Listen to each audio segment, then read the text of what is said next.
What is up, guys? It's the Sound Alchemist, part of One Mind Syndicate, and today I'm back to talk about, you guessed it, Warhammer 40K. So in this one, we are going over the Warhammer community article that says that finally you can field an entire army of Kroot, all thanks to the Codex of 9th edition for the Tau. So for the longest time, the Kroot have been pretty interesting. I always thought they had enough lore and enough models, especially with Forge World, to become their own army if GW just gave them that little push. But through the years, we've actually seen the opposite happen. They kind of were left to the wayside, obviously the bigger focus being on the Tau, their battle suits, the ethereals, that kind of thing. And then Forge World stopped carrying the Kroot and all the line of awesome minis because it just wasn't selling. And then that was kind of the nail in the coffin. There was also a Kroot mercenary codex. I believe at first it was like official, then it became like fan driven. So it's like the Kroot have just been getting loss after loss after loss. And finally they got a little bit of a bump in this edition. They also got a little bit of a bump with the Blackstone Fortress, giving us a named Kroot character to play as. But all in all, like, the Kroot have always been a favorite of mine, and I always wanted to see more of them from GW. And I guess this article kind of gives me a little bit of hope, but it's just too little too late. And I mean, to be honest, the Kroot are just good for being a screen so that the Tau don't get outright blasted away in close combat. So with that being said, guys, let's go ahead and look at the article and see what exactly the Kroot got going for them in this 9th edition Tau Codex. So they say here that since the earliest days of the Empire, the Tau have called upon the alien auxiliaries to fight alongside their Firecast. First among their allies are the Kroot, the mercenary race of carnivorous avian hunters. Now we have a new updated stat line for the Kroot Carnivore, aka the basic troop choice. So the Kroot Carnivore has these stats that you see here: movement of 7 inches, weapon skill 3, ballistic skill 4, strength 4, 3 toughness, only 1 wound, 2 attacks, leadership, and save of 6 up. So right off the bat, they're not that tough. They're pretty fast, moving at 7 inches each, and we can see that their toughness is only 3. So they're going to be getting blown apart pretty easily with any type of gun, really. For the most part, they're going to be taking wounds on 3s, sometimes on 2s if the strength of the gun is a 6. And with that 6-up save, yeah, these guys are going down pretty quickly. But they did get a little bit of an extra boost to their strength and attacks. So if you do get the jump on your opponent and do attack first, you're going to be hitting a little bit better than half of the time, but strength 4, it's okay. Their damage isn't that great because the Kroot rifle, as you can see in the picture here, does have some like bladed edges to them, kind of like a bayonet somewhat, but that just means that their strength is still that of their user. 4, the AP is -1 and it's dealing 1 damage. Now with a full squad of these, it could potentially do some damage, but again, the main thing about these Kroot Carnivores is to be the bubble wrap around the Tau units that you don't want getting charged. Another thing too is they also gave them another ability, the Ambushing Predators trait, which means that at the start of the first battle round, models in this unit can make a normal move up to 7 inches. However, they cannot end this move within 9 inches of any enemy models.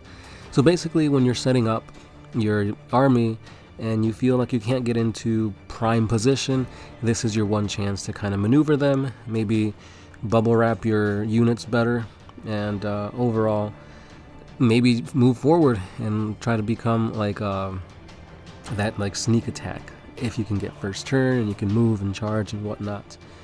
Now, the reason why you could use this army in the first place is because you can take HQs in the form of Kroot Shapers.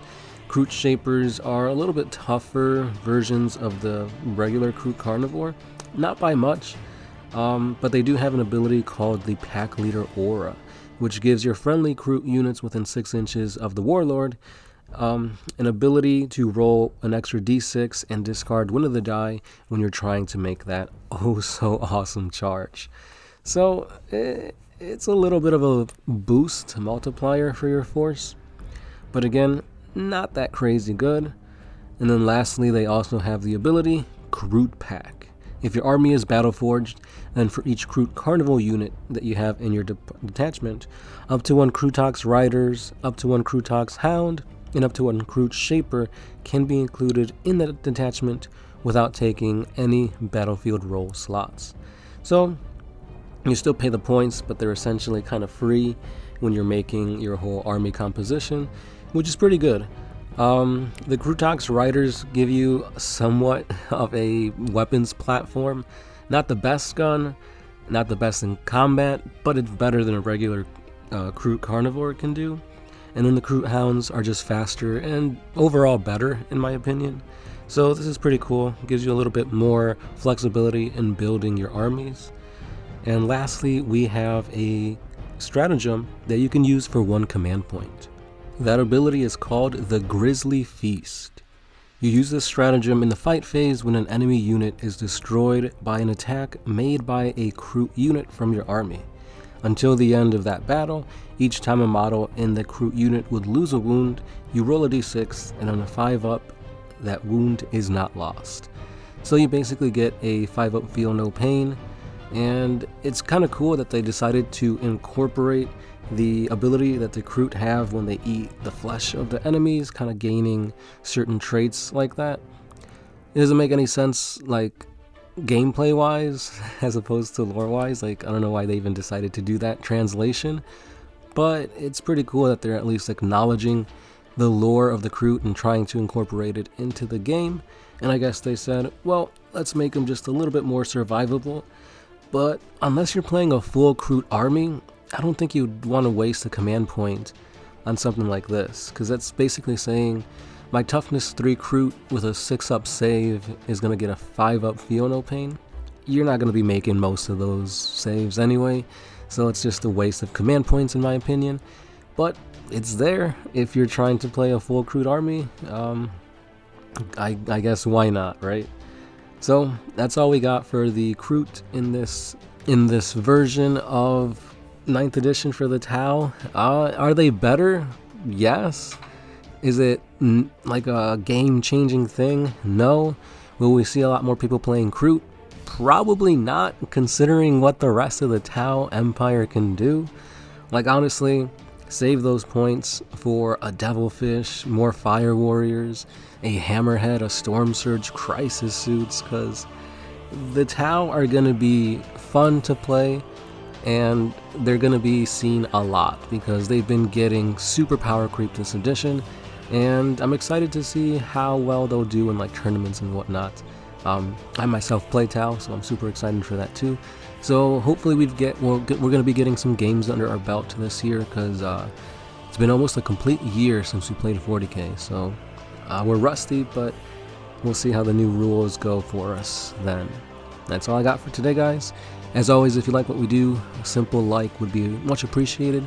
Subscribe so you guys can get 40K videos each and every day.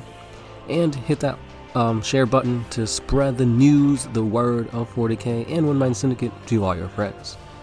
Thanks again, guys. This has been the Sound Alchemist, part of One Mind Syndicate, and I'll catch you in the next one.